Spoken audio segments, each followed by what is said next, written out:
Ooh, Halloween. But wait, this is only August.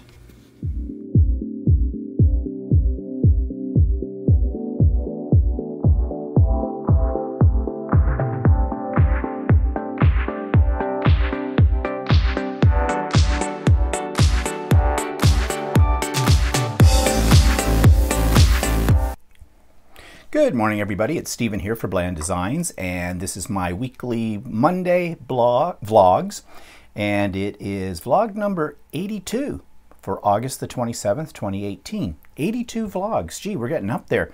Have to do something special when I hit 100, I guess. But that's what, 18 vlogs away? 18 weeks away? Someone said the other day there was 18 Saturdays before Christmas. Don't want to think about it. Anyways, moving on. What have I been up to this week? Well,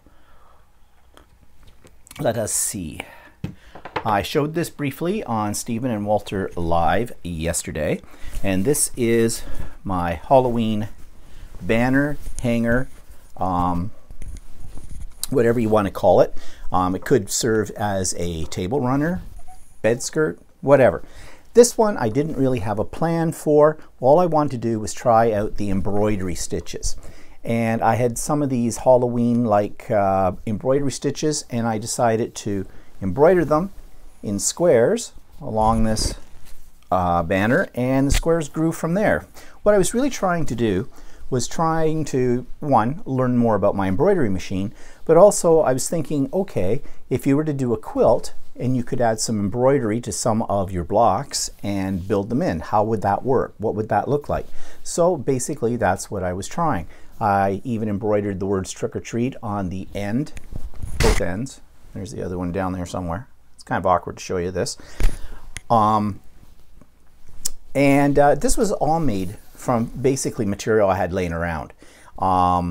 So there really wasn't a plan. It just grew into this thing organically. Everybody uses that word organic. I just think of vegetables when I think of that. So anyways, it just grew from there, and it turned out not too bad. This is the back. Now, I didn't have enough material in the orange to finish the whole back in orange, so I just grabbed some of this dark greeny kind of thing and pieced it together, and so that's the back. And I did quilt it. I did walking foot quilting. My infamous walking foot wavy line effect. This one wasn't supposed to have a border or a binding on it. I was going to do like a, I think they call it either a blanket or a pillowcase kind of backing, which basically you sew the backing on inside out, and then when it's sewn on, just pull it through and you've got a seam, and you know, you don't have this. But I kind of put the pieces together wrong for that. I wasn't thinking. I went right into quilt mode. So I ended up having to do a binding, but that's okay. Bindings, as you know, give me a little bit of trouble sometimes, but the more I do them, the better I get at them and the easier they become. So anyways, I don't know what I'm going to do with this. I guess I'll hang it up on my door on the day of Halloween kind of a thing, and that'll be this year's decoration, because I don't really decorate that much. Actually, that's not true. We do have a couple of projectors that we project onto our blinds at the front of the house with some scary music from a wireless speaker outside, and there's things floating across the windows. So I guess we kind of get into it that way. It's the electronic version of decorating. And you know I'm all about machines and electronics, so that works well. And I have started this project. This is going to be the bed quilt eventually for our bed. It's a queen size. We both like this pattern. It's called Labyrinth. These are not the colors I'm using. I'm using blues and purples, shades of that'll radiate out. And yesterday I started to cut my material and realized that I'm short of fabric again. I'm really not good at the mathematics of all these things, and I've really got to do something about that. I got to study up on this seriously and get this under my belt. So I need to go to Ultimate Sewing and get another 1.5 meters of one particular color so I can have enough to cut this up into the pieces. I might today, I've still got to cut the background pieces up. That's the lighter color in here. One, to make sure I've got enough of that fabric, and then I might start laying out the pieces a little bit just to get a sense of how this will go together. But I think it's going to be a lot of fun when I get all the piecing or the pieces cut out when I start the piecing to it, as soon as I get more material. So that's going to keep me busy for a while too. What else did I get new this week? Well, I'll come to that in a minute. I'll talk a little bit about the new machine as well, and those of you that saw Stephen and Walter live yesterday know exactly what I'm talking about. Okay, so let's move right into the YouTube channel of the week. This week's YouTube channel is called Nik the Booksmith, and just as the name implies, this is a young lady who does videos showing you how to make all kinds of different journals and very professional looking books. She covers all kinds of topics, like everything from preserving paste to how to make an easy cover to marbleizing paper. Basically everything you need to know about creating a hardcover or a soft cover kind of journal or book. She has a video about that. So this kind of supplements some of the books lately that I've been talking about. So if you want to see a almost live, hands-on production of a hardcover journal, then you might want to check out Nik the Booksmith. Okay, so I thought that was a good YouTube channel to go to, because we've been talking lately in the book section of my vlog about book binding. And Nik the Booksmith, she's very, very good at it, and she's got a lot of creative ideas on how to make interesting bindings and covers and things like that as well. It's kind of a step up from just doing, you know, paper journals where we fold the paper, maybe sew them in. It's a little bit, hers get to be a little bit more elaborate, which are actually fun to do as well. They just take a little bit of time, that's all. And they're not difficult. You just have to have a little bit more patience because they are going to take a little longer, but they make great gifts. When you give something like that to somebody, they really do appreciate the workmanship that's gone into it. If they don't give it to them. That's my philosophy. Okay. We do not have any persons of interest this week, but a few people voiced interest in being part of that on Stephen and Walter Live yesterday. So I'm hoping that they will send me some stuff as soon, and I will have a person of interest. Resources. Everything's listed below.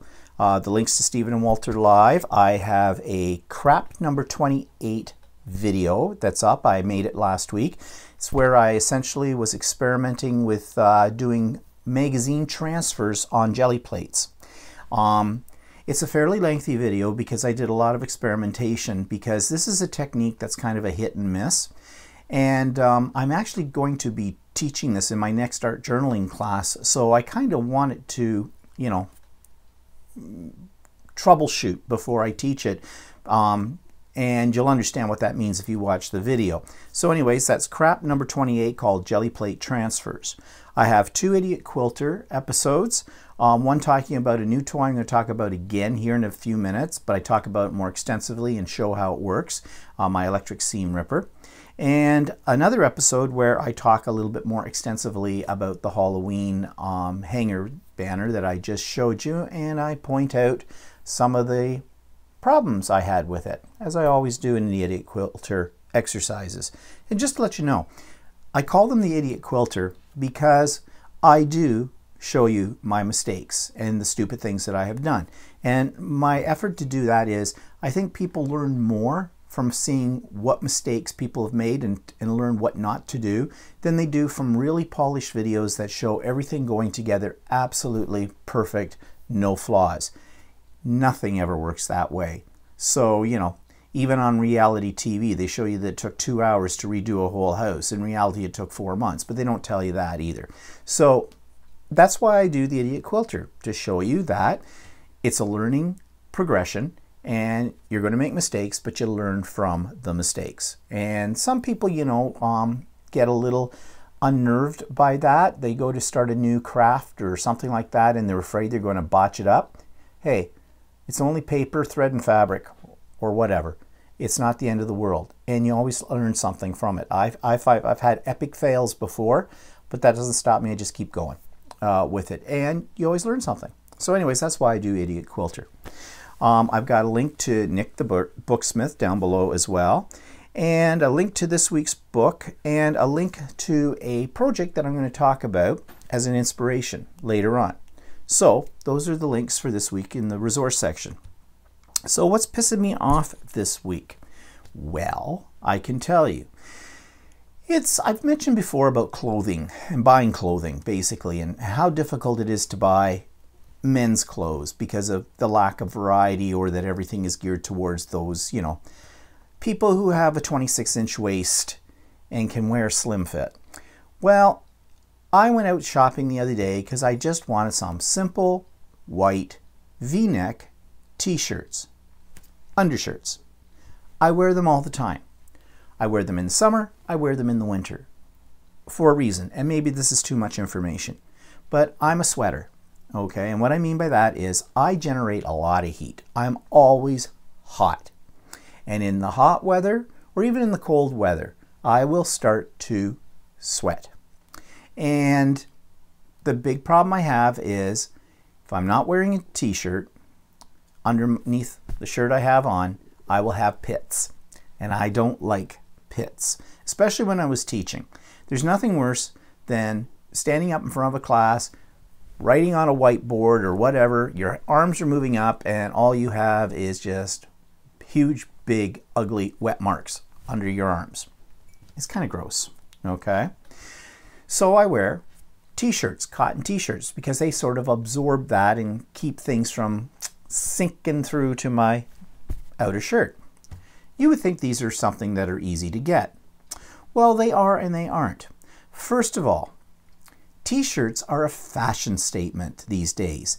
A lot of younger guys wear V-neck t-shirts in different colors as a shirt. They're not underwear anymore, they're outerwear. Kind of like back in the 90s when Madonna was wearing her bras outside of her shirts. You know, that kind of thing. You know, and actually that's a look that's very casual, but they kind of dress it up a little bit. But if you're a young guy again, and you're slim and you're tight, you can get away with that look. On a man like me, they just look hideous. It looks like I've just crawled out from underneath a truck that I've been oiling. So all I want are some simple undershirts, okay? Why V-neck? Well, I don't like the look of the shirt up here, okay, with a crew neck. And I can't buy one of those ones that's the tank top because it doesn't serve the purpose. There's no material under my arms, kind of a thing. So why would I wear that? For the purpose I've already stated why I wear them, okay? Again, possibly too much information. So where do I go to buy, you know, I want reasonably good ones, but I don't want to take out a second mortgage for them. Those ones I was just mentioning that young guys buy, you can pay $30, $40 for one of those. And they're just cotton. They're just a colored cotton. In some cases, they're not even colored, they're just white. So off I truck to Walmart. I don't know about the Walmarts where you live, but the Walmarts where we live are usually in chaos and, well, there's stuff all over the place. It's like they have all these employees, but no one picks up anything and you know, straightens up shelves in there. So it looks junky to start with. Second of all, the worst department, I swear, for that kind of look is in their men's underwear section. Because I don't know why people are obsessed with pulling the underwear out of the plastic bags or the t-shirts or the socks out of the plastic bags they come in. They tell you the size. Even some of the manufacturers are getting smart. They have a little hole in the bag, I noticed, where you can feel the softness of the material or something like that. But nevertheless, people are yanking them out of those bags and they're throwing them all over the place. And in some ways, I don't blame the employees. You know, that's a big job to try and get them back in those bags. You know what I mean. When you take them out, they're all folded in a certain way. There's a piece of cardboard in there. Sometimes there's tape. Sometimes there's pins. Sometimes there's little plastic clamp things holding them all in the bag. Once you take one of those out, you can't get it back in the damn bag. There's just no way. And of course, when they're out of the bag, who wants to buy them? I don't want to buy underwear that's out of the bag. You don't know what those people were doing with it. Blowing their nose in it? What? Trying it on? Ooh, no. So I went in there and I'm looking. Now, I used to be a medium, okay, for those kind of things. But you know, they've started manufacturing them and to save money, they've made them a little bit more cheaply. So a medium is now the new large. Okay, that's my story and I'm sticking to it. Okay, whatever, think what you will. Anyways, I need large. I want V-neck. I want white. And I want them at a reasonable price. And usually they come in packages of 3 or 4 for 20 bucks, which I still think is too much money for them. But nevertheless, do you think I can find any at Walmart? Nope. I could find 2XL. Okay, those are meant for people who are big truck driving men, okay? Or you need a tent, one or the other, all right? Or petite, small, slim fit, again. Medium are too small for me because they will shrink a little in the wash. So, you know, now, mind you, if I was a guy with great big huge pecs and that kind of thing, I'd go for that size because, wow, you'd look good. But I'm not. Okay, so not doing that. No large, nor any shape, size, or form. Can I find them in these packages? No. And V-neck. V-neck even adds to it more. Tons of crew neck. Tons of tank tops. No V-necks. Now this isn't just on this one particular day. I go in there, and every time I go into Walmart, because I kind of stockpile these things, because I go through them, they never have them. They never have them. I go to different Walmarts. I even try other stores. I tried Winners. Yeah, sure. Again, couldn't get white ones. Could have got ones that are made by Calvin Klein for $30 a pop that were gray or black, but no white. And again, I was not spending for one t-shirt that I'm wearing as an undershirt 30 bucks. I don't care whose name's on it, okay? Hanes suits me fine. Then I go to Mark's Work Wearhouse. Well, in Mark's Work Wearhouse, there's the opposite. It's not slim fit in there, it's a large fit. Everything starts like at 2XL, 3XL, and then house size, okay? And again, Mark's Work Wearhouse used to be reasonably priced. Then Canadian Tire took them over and prices went way up, selection went way down, and nope, never can find them in there. So what are you to do? You know, really, we don't have department stores anymore. You know, the kind of thing that had women's wear, men's wear, shoes, toys, electronics, you know, all that kind of stuff. Walmart's as close as we've got anymore. We don't have Sears anymore because they went out of business. You don't go into the Bay, Hudson Bay, because it's all designer now and it's astronomical in price. You know, polo undershirt, sure, why not at $150? So where do you go to shop? And this is what pisses me off. This is why people shop online, because you can get anything online. And I know because I shop on Amazon.ca all the time. But I don't buy clothes online. At least I didn't. Because I like to see what's there. I like to try things on too, because like I said, I'm kind of a weird size. I don't have the physique of a 20-year-old, okay, who can walk in and buy, you know, slim fit everything and jeans that hang down around your rear end and stuff like that and look good. No, I can't. So, you know, buying something online without trying it on first is, you know, probably not a good idea. But these are t-shirts, okay? So I went online. Yep, I could buy a 4-pack of Hanes large white V-neck t-shirts for 20 bucks. Free shipping. 2-day shipping. Actually, I got them on Prime. I think I got them the next day. Same price I would have paid at Walmart, but I can get them. So I took a chance. I ordered them. Bingo! So guess where my undershirts, my t-shirts are coming from now on? Amazon. Because price is right. Get them in a day, 2 days. Don't have to try and hunt at Walmart and leaf through all the open packages and stuff like that. This may open up some other potential clothing items I might want in the future as well. So really, what am I pissed off at?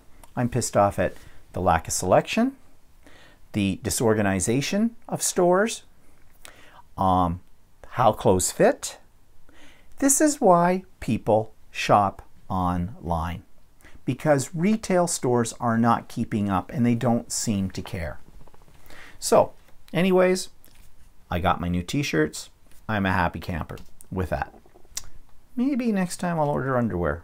Yeah, I'm not sharing that with you. Okay, moving on. Let's talk about what's new. Okay, 2 new little toys. You know I love my toys. So I made ultimate sewing last week.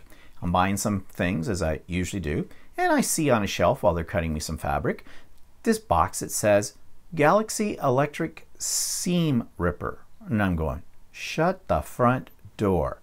There's an electric seam ripper? And surely the store owner says, oh yeah, and it works great. And I'm thinking, and she was talking about embroidery stitches and getting those out, because sometimes you have to rip out embroidery stitches and they're a bitch. There's no two ways about it. So I said, that's for me. And if Shirley says it works really well, and Shirley's very reliable when it comes to what's good and what's bad, so I bought it. It wasn't cheap, but it wasn't that bad. It was 28 bucks. This is what it looks like. And it looks like a hair razor, something you use, you know, to trim your sideburns or whatever. And essentially that will do that. But even sounds like it.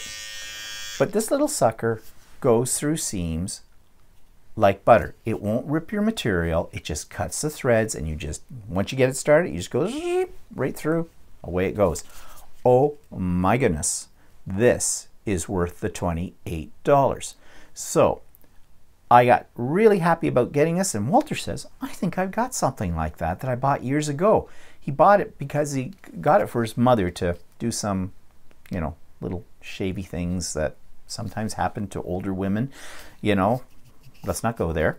So he finds it, digs it out. It's exactly like this, except a different manufacturer name on it, and it was black. This is purpley, mauvey, lavender, whatever color you want. So we now have 2 seam rippers. He's got one now for himself as well, but well worth the money. I saw them on Amazon, and they were more expensive, about $35 on Amazon, so her price was really good.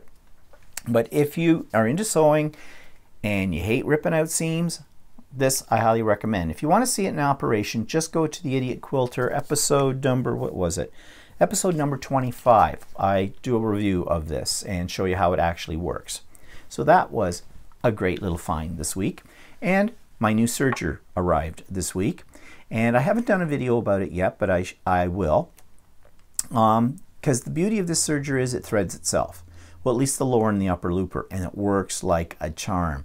You just put it in the hole, lift a little lever, close the lever, and it goes like sucking up spaghetti right into it.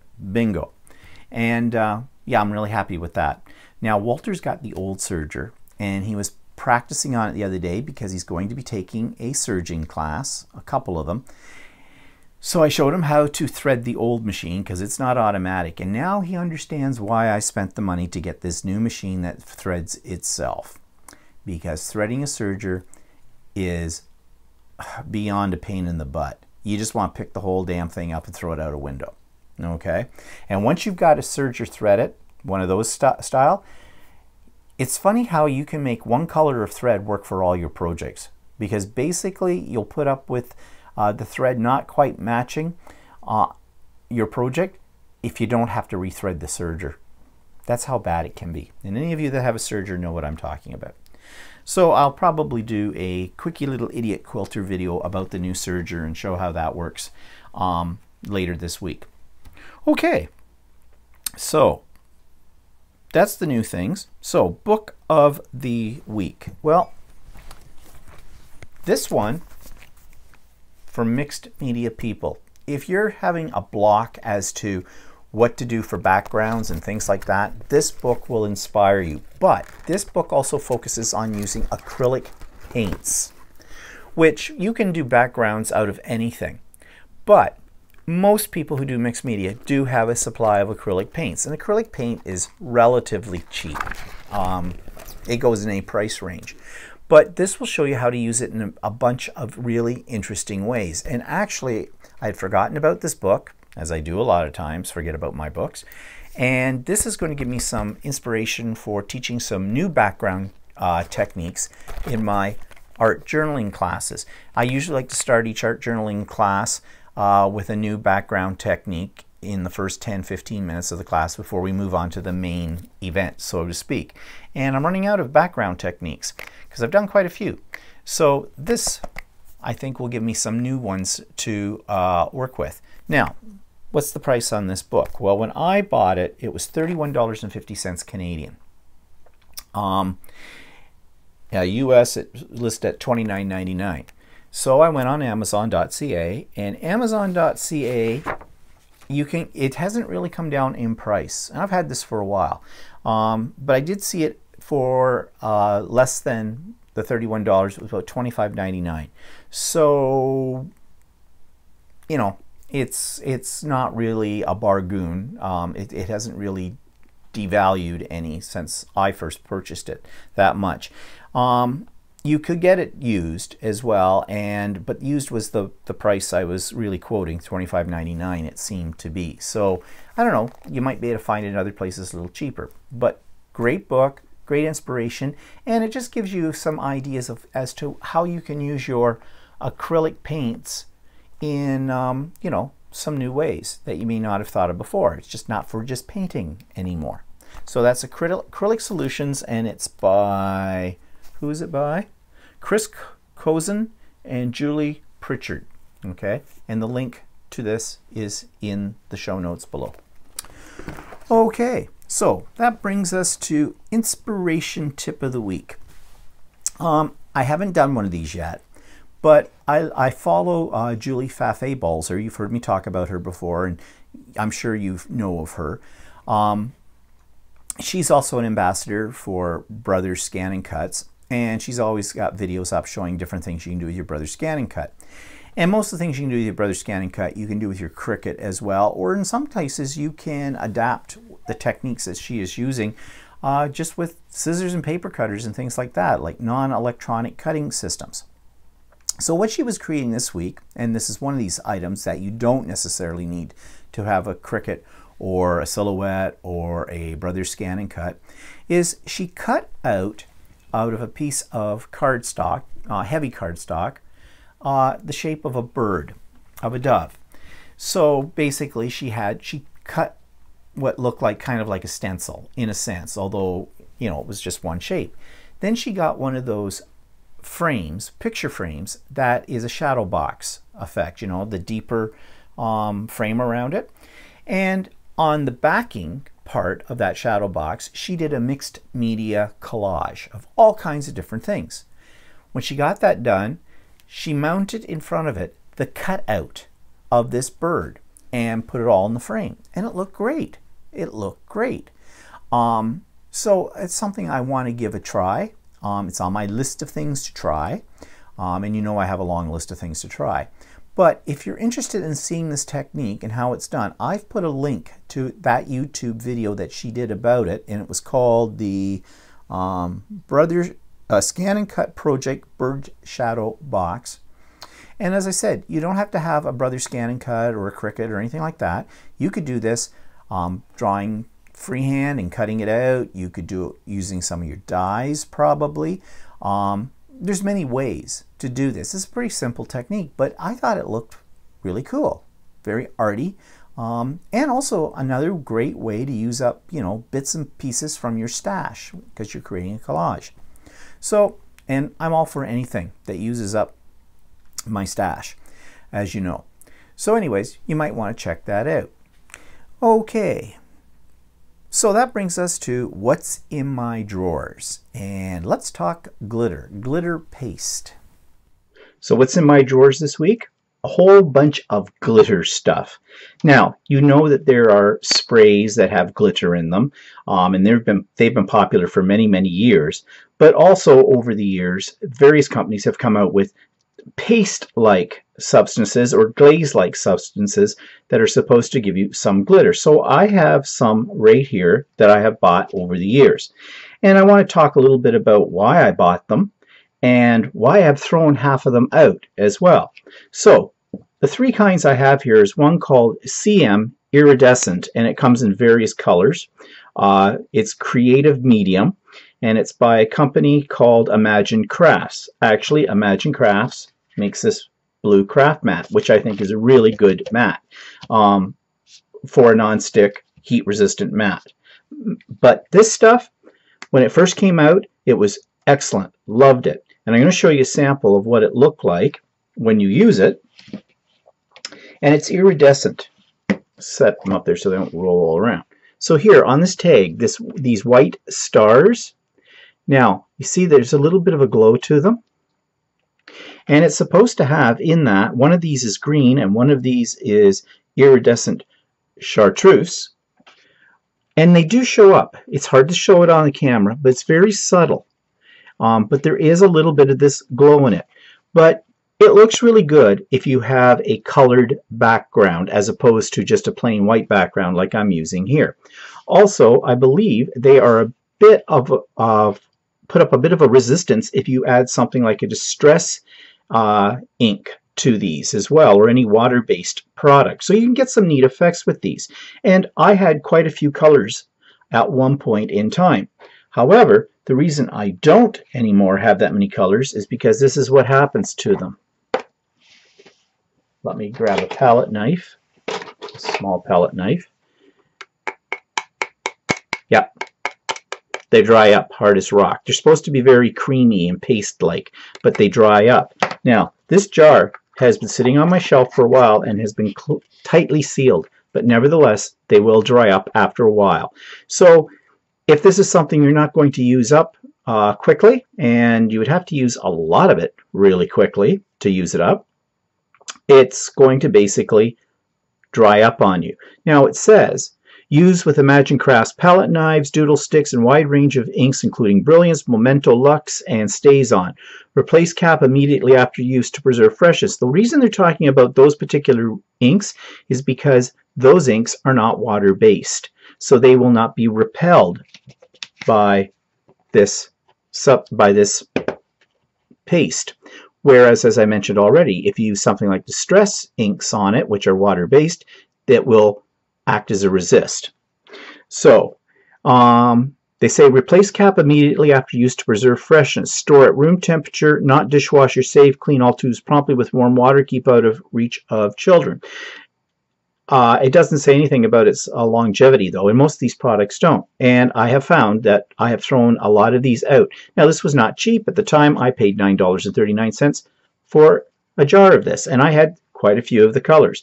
Now, I'm down to about 2 that didn't dry up. So this one is now garbage. So in the garbage it goes. Okay, let's move on to Bo Bunny. You're probably familiar with Bo Bunny papers and things like that.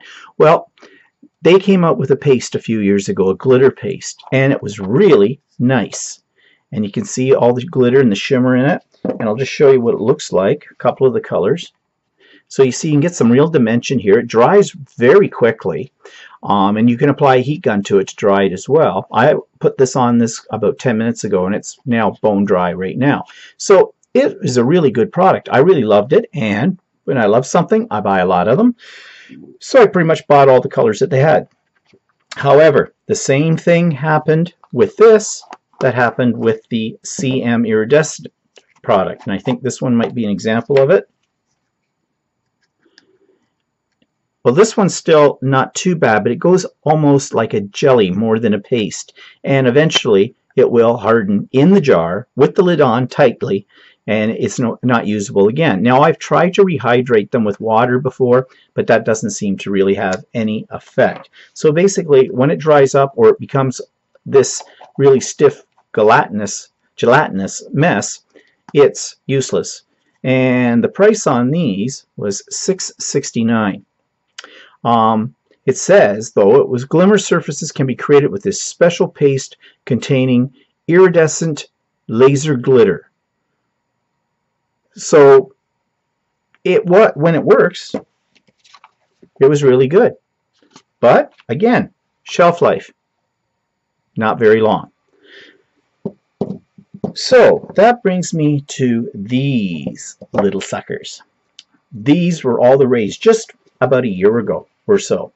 They're made by a company called, I think, Cosmic Shimmer. These were called Glitter Kiss. Add a sparkling touch and glittering highlights to all your crafting projects. Now these worked a little different. With the first two I showed you, I just spread them through a stencil, as you would with any kind of paste.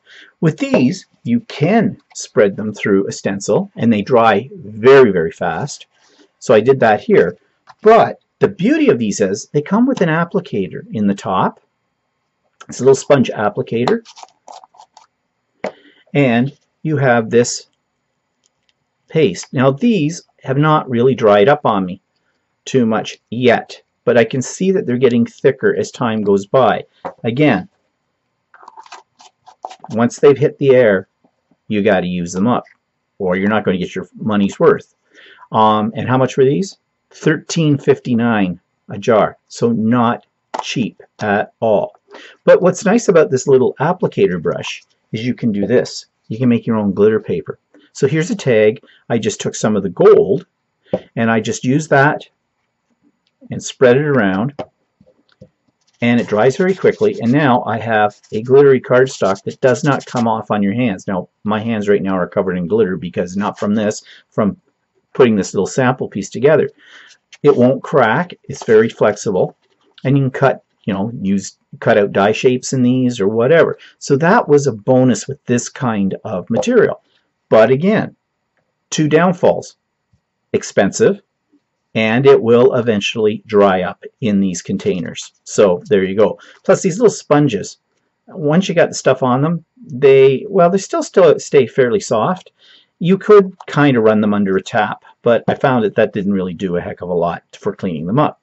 But it was a good product, and it's probably still available. I'm not sure if the Bo Bunny and the CM is still available or not. It may be.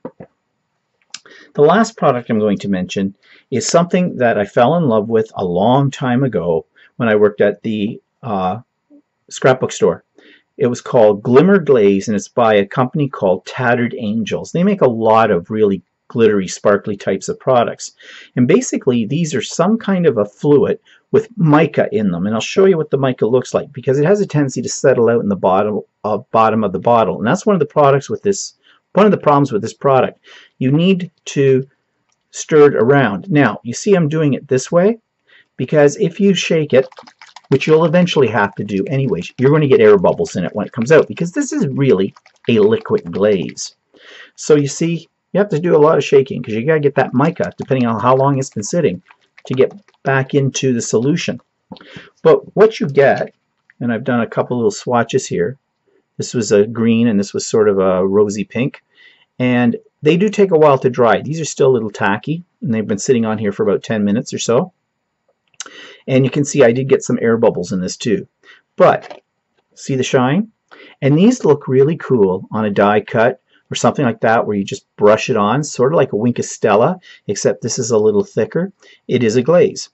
And I fell in love with these, and I bought probably 20 different colors of them, every color that they had in the store. Were they cheap? Nope, nothing ever is. $6.99 a bottle. I have had to throw some of these out though, because over time, again, they go solid, and there's nothing you can do about that. That's it. It's the end of it. So I've thrown out quite a few bottles of this now. Now, mind you, these have sat on my shelf for probably 5 years.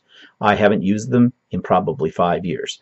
So again, if you buy something, you love it, use it up, or it's just going to dry up.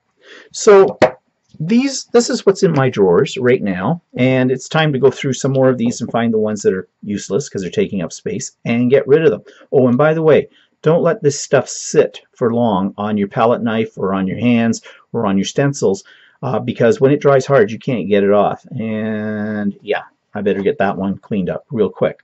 So anyways, that's what's in my drawers this week. Okay, so you can see the pluses and the minuses of having a lot of different products on hand, because air is not your friend, apparently, in things like that, even though they have these airtight lids and things like that. But another item to add to your arsenal, and I've had these for years. Okay, moving on. What's the next thing? Let's turn over the page, shall we? Yeah, so events in the past week. My mom's still in the hospital. She's doing okay. She got her hair done on Friday. There's one of the ladies in one of the other beds in her room mentioned that there's this woman she knows who comes into hospitals and nursing homes and does people's hair. And my mother's been, you know, complaining about her hair. 'Cause my mother's very particular about her hair. And she hasn't been able to get to a hairdresser for quite some time. Well, she's been in the hospital for over 2 months now. And of course her perm has grown out, she's got roots, all that kind of stuff. And overall it is looking like a mess. So she got the number for this lady and made arrangements, and the lady came in on Friday to do her hair. Now, it's limited what she can do. And I told my mother that. My mother can't live without a perm, but she's going to have to learn to. And in fact, I've told her, and I told her no uncertain terms. I said, Mom, your hair has not been looking good for quite a few years. She was going to a hairdresser when she could get out and things, my sister's hairdresser, but her hair's over-processed. And that's my mother's fault. She insisted that she get this perm every so many months, get color done to it, and plus her nutrition was not good, as we've talked about before. So, you know, lack of protein in her diet. So her hair was becoming brittle, looking thin, just not nice. So now she's had about 2 months where it's been growing out.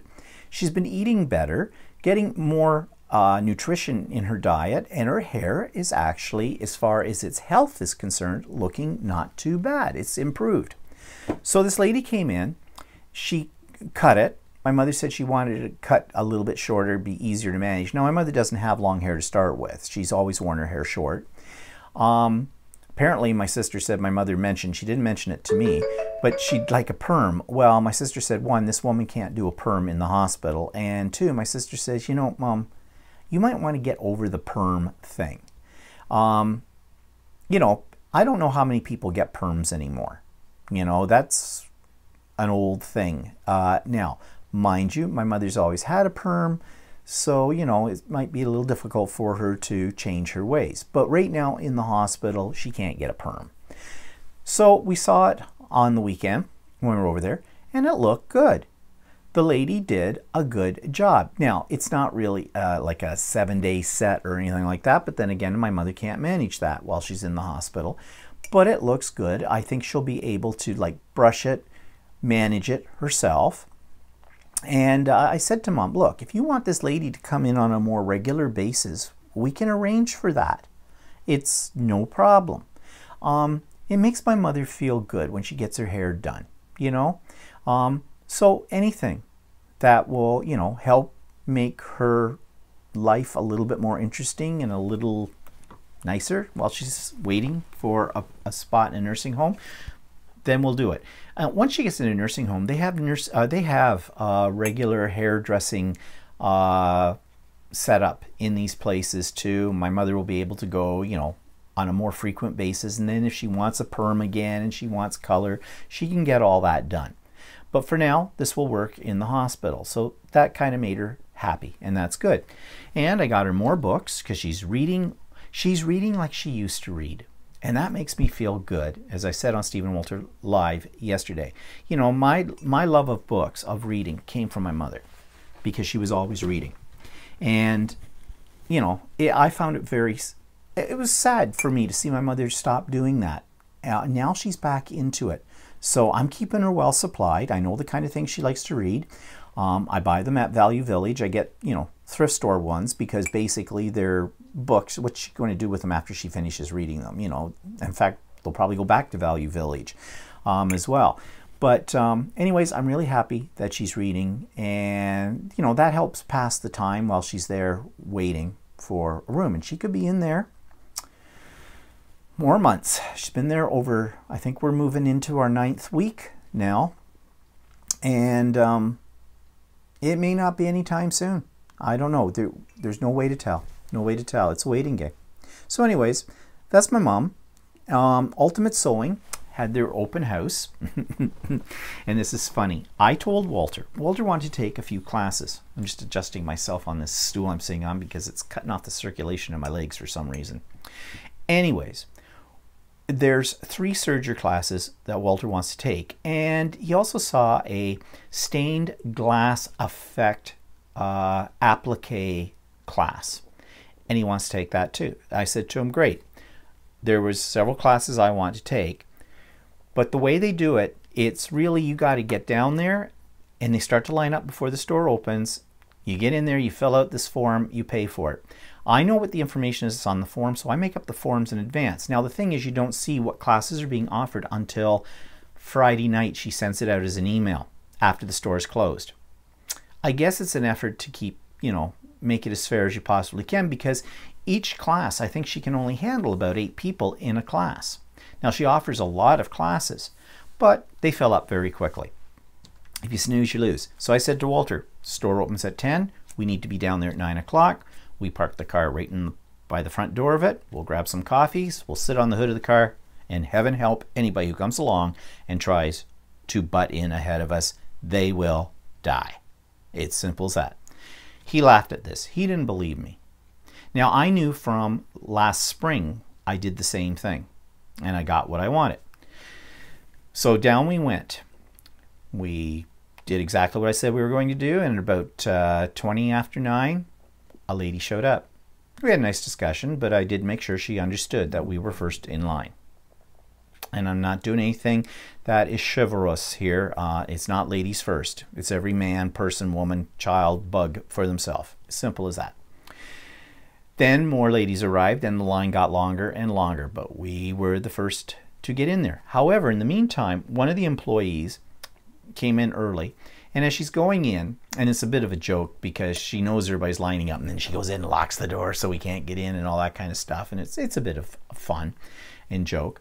I said to her, hey Trudy, I said, I have all my little slips like last time filled out. Do you want them now? Because she's usually the lady who writes all this stuff down, and it's a zoo in there, and it's hard to keep track, because the one thing that I can't put on my little form is the actual number of the course, which is in the cash register in the computer system. So when they call it up, it has the price, the description, and all that kind of stuff, but they don't post what that code is. Again, I'm not sure why. So she said, oh yeah, I can do that. And I went, bonus, because that means we'll walk into that store, right up to the cash register, pay for our courses, and get the heck out, because that is not the day to be in there looking at fabric and trying to buy a few things, because it's a small store, and literally there it looks like Boxing Day. The kind of thing you see, you know, people lined up out of Best Buy or something like that, and well, no one's really killing anybody, but it's crazy, it's hectic in there. So whatever could make my life easier. So we did that, and that worked out fine. Except, here's the joke, and we talked about this on Stephen and Walter Live more extensively. Something screwed up in her computer system on Walter's classes, so he thought he got the ones that he put down, but they came up, 3 out of the 4 of them were totally different. And so he sent an email to the owner of the store to let her know there's a glitch in the system, and hopefully this glitch isn't too extensive, because I really feel for poor Shirley. She admits she's not that computer savvy, and this will just put her over the brink. I can just see it. She'll make everything right, because that's the kind of customer service she gives. It's top notch. But I just feel so sorry for her. And having said that, you know that I have been talking to her about, you know, doing things for her with her computer system and that. And later this week, I'll send her another email. She said we get together after this opening house thing chaos was over with. And now I give her a few days to sort out this other problem. And one of the things I want to talk to her about, I think I could make, if I do say so myself, her whole process for these classes and things, for the, you know, the actual logistics of the electronics and the what do you want to call it, the way it's set up for, you know, signing people in, paying for it, all that kind of stuff. I think I can make it more efficient for her, with less headaches. So anyways, I will talk to her about these things. She's a great person, and I would do this stuff for nothing for her, because she's been really good to me. And so what goes around comes around. So anyways, we'll see what comes out of that. Okay, so what's coming up? All right. Mel from Finland, if you're out there, you got this started. Well, you didn't really get it started, but I'm going to use you as I'm going to put the blame on you, Mel. It's not really blame, but we've had people saying they'd like to see Walter and I doing some kind of crafty thing, you know, together live. And I've been telling people that, yeah, we'd like to give that a try as well. The problem is the technology for broadcasting that. Because I can do it, but all you'll hear and see is our hands and hear us talking through it.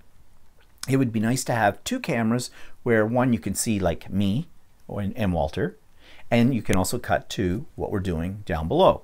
I do not yet have technology that will do that.